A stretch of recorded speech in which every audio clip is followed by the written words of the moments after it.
जैसे ही बारिश का पानी लगा है दोस्तों, जैसे से प्लांट पगला गया है, तो उसको बैलेंस करना जरूरी है, नहीं तो हम उसको डिस्ट्रॉय कर देंगे ऐसे ही चलता रहा तो, क्योंकि यहाँ तगड़ा अनबैलेंस हो जाता है। अगर बैलेंस को ध्यान में नहीं लिया तो फिर आपका बना बनाया जो प्लांट है वो खराब हो जाएगा। देखते हैं यहाँ, देखिए यहाँ से हमें यहाँ पर ट्रिमिंग करना पड़ेगा। अगर इस ऐसे नहीं करेंगे, डिफोलेशन भी कर सकते हैं, करना चाहो तो चलिए कर ही लेते हैं, क्योंकि दूसरी बार का ग्रोथ भी स्टार्ट हो चुका है यहाँ। अगर ये नहीं करेंगे तो फिर हमें और ज़्यादा ब्रांचें नहीं मिलेगी। तो यहाँ हम करेंगे 2 इंटरनोड के बाद ट्रिमिंग, जिससे हमें एक फाइनल शेप मिले। केवल ग्रोथ के लिए ट्रिमिंग करना है तो हम 4 इंटरनोड के बाद करते हैं, बट वो एक साथ होता है, वो भी ध्यान में रखें। जैसे कि हमने ये इतने सारे होना दिया है ग्रोथ, वो ग्रोथ के लिए ही था, जिससे यहाँ देखिए ये ब्रांच की ब्राइटनेस आप देख सकते हैं।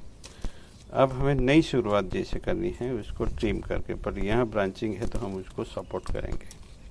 अगर आपको यहाँ ग्रोथ चाहिए ब्रांच में तो 1 2 3 4 4 इंटरनोड के बाद ग्रोथ होने दे, और ग्रोथ कहाँ होगा, ऊपर की 2 इंटरनोड में।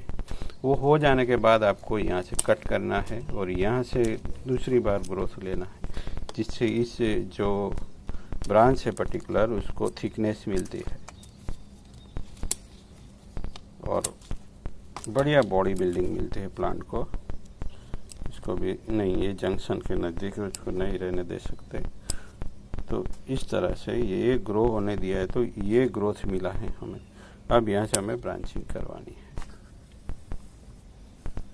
ये भी देखिए जितना ग्रोथ होगा उतना हमें मेन ब्रांच में थिकनेस मिलेगी, पर उसके चक्कर में रहे तो हमारी छोटी ब्रांचें चली जाएगी। जैसे कि ये, अगर उसको हम ग्रो होने देते तो ये ब्रांच चली जाती।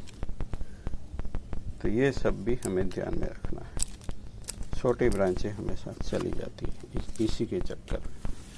देखिए यहाँ भी हमने यहाँ ग्रोथ होने दिया, ये तो ये थिकनेस पड़ी है। इस तरह कभी कभी बैक बडिंग भी कह सकते हैं इस प्रोसेस को, जिससे प्लांट का जो स्ट्रक्चर है वो डेंस होता है और हमें नई नई ब्रांचें मिलती है। तो कुछ दिन मेरा ध्यान हटा तो ये ग्रो कर गया है,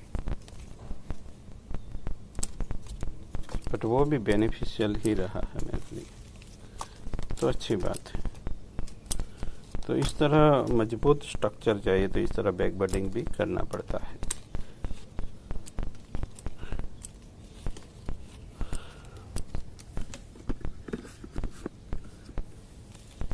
तो दोस्तों आप भी ट्रिमिंग कर सकते हैं, अब गर्मी का कोई मसला है नहीं। यहाँ देखिए ये छोटी ब्रांच को बढ़ावा देना है तो इस बड़ी ब्रांच को निकालना पड़ेगा, तभी ये बैलेंस होगा प्लांट। तो स्टाइल करने का तरीका थोड़ा सा अलग है, देख सकते हैं, बट शेप वही ट्रेडिशनल लेके आना है। समझ गए ना आप, शेप तो वही लाना है ना। ये पिछली 2 जो ब्रांच है वो हमें डिस्ट्रैक्ट कर रही है थोड़ा सा, बट आप ध्यान से देखेंगे तो आपको एक ट्रेडिशनल बोनसाई का जैसे ट्रायगोनल वाला लुक मिलेगा।